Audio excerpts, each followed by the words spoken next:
네, 안녕하세요. 네. 구린이의 내 집 마련 노트 제4화 세 번째 이야기입니다. 오늘은 이야기할 주제는요, 그 상가 분양에 대한 이야기를 해보려고 해요. 사실 우리가 이제 노후의 어떤 안정된 수익원을 만들기 위해서 상가에 대한 투자를 많이 하잖아요. 그 소장님 보시기에 상가 투자 어떤가요? 지금 이 시기에.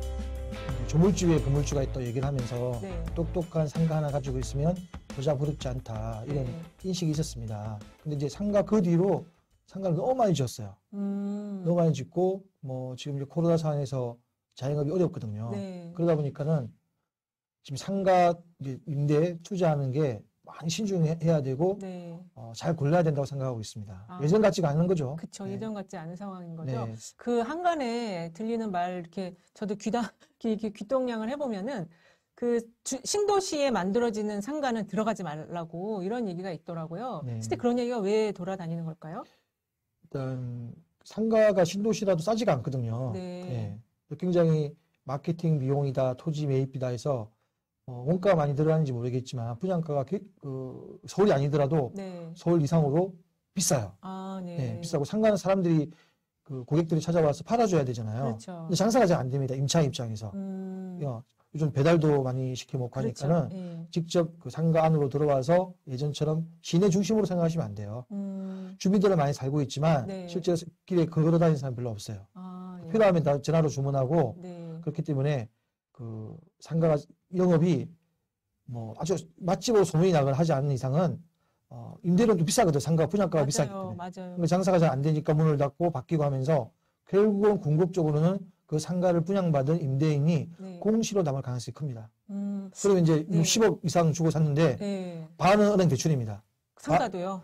상가는 기본적으로 투자 상품이기 때문에 네. 자기 돈이 10억이 있더라도 5억은 현금으로 내고 나머지 대출을 받는 게 나아요. 그 이자를 비용으로 쳐서 월세 소비를 받으면 네. 소득을 줄일 수가 있잖아요. 네. 그 세금을. 네. 그렇기 때문에 그 은행 대출 이자, 그 다음에 공시를 내면 월세 못 받죠? 그 다음에 공시라도 관리비는 똑같이 내요. 아, 네. 네. 그럼 이게 1년이 쌓이면 엄청 많은 돈이 공실이 되면 부담하기 힘듭니다. 그렇죠. 네네네. 예. 그래서 어느 경우는 이제 그 건물주, 그러니까 집주인이 직접 상가에 들어가서 뭐 간단한 카페, 그러니까는 이제 본인이 운영하기에 노동이 많이 안 들어가는 카페 같은 거라든지 도서관 이런 거를 이제 오픈을 해놓고 매물로 이제 넘어가게 기다린다는 얘기도 있더라고요. 워낙 공실이면 팔리지 않을 거 아닙니까? 그렇죠. 그러니까 장사가 잘 되는 임차인이 있는 상황에서 월세가 꼬박꼬박 들어오고, 네. 그래야 이제 새로 사는 사람이 이제 수익이 담보되니까 투자를 할 수 있는 건데, 이제 그런 걸 위해서 머리를 쓴 거죠. 머리를 써서 마치 장사가 임대가 됐고, 장사가 잘 되는 것처럼, 그리고 계약서도 만들어 놓고, 근데 월세도 통장에서 뭐 이전할 수도 있어요. 치밀하게 하면. 네. 그런 걸 잘 따져야지 사는 사람 입장에서 봉변을 안 당하지. 네. 안 그러면 큰 낭패를 보기 쉽습니다. 그런 것들을 사실 그 주택보다 상가가 유동인구 조사를 반드시 하라고 하거든요. 저도 이제 가서 봤을 때 아파트 단지가 저 정도면은 이 정도 상가들이 잘 되지 않을까? 그렇게 생각을 하고 가서 실제 이제 여쭤봤더니 안 된다는 거예요. 그러니까 그런 유동인구 조사를 우리 상가 이제 매입할 때 할 수가 있을까요? 과연 건물주들이?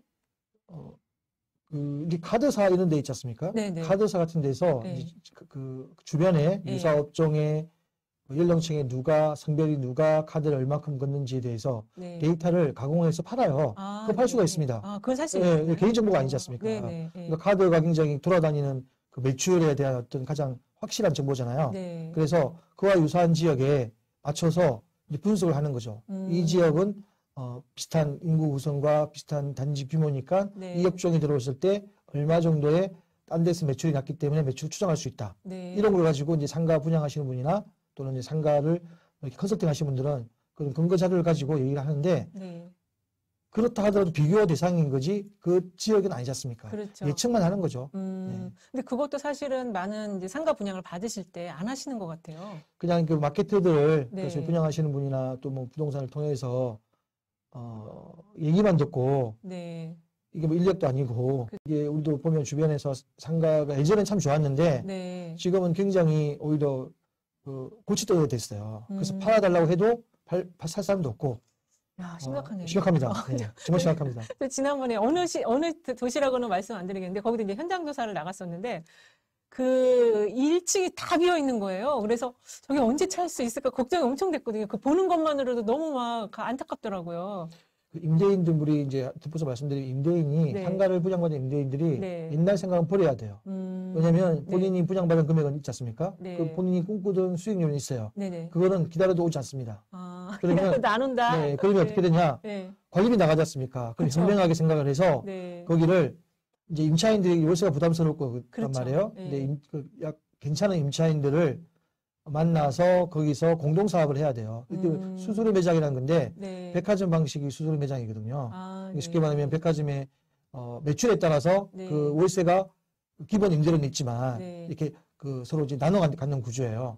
그 상가도 그렇게 적은 임대료를 가지고 임차인이 열심히 해서 장사하는 또 돈을 많이 벌 수가 있거든요. 네. 벌면은 네. 임대료를 이제 거기에 맞춰서 낼 수 있는 거고 네. 고정이 아닌 거죠. 그렇게 되면 그 임차인 입장에서 처음에 월세 때문에 고민하면 음식 만들 것도 그냥 신경도 못 써요. 그쵸. 근데 이제 네. 월세가 좀 더 자유로우면 네. 최선을 다해서 매출 수치를 올리면 그 실적이 곧 이제 임대인의 임대료 들어갈 수 있는 그렇게 협조를 해야 됩니다. 어차피 분양 받았는데 네. 옛날만 생각하고 몇 프로 수익률을 고집하면 네. 누가 오겠습니까? 그러니까는 기본 전제가 이제 매출이나 이런 부분을 확실히 공개를 해서 그렇게 임대인이 의심 없이 확인할 수 있는 그런 선결적인 신뢰관계가 형성돼야 되겠죠.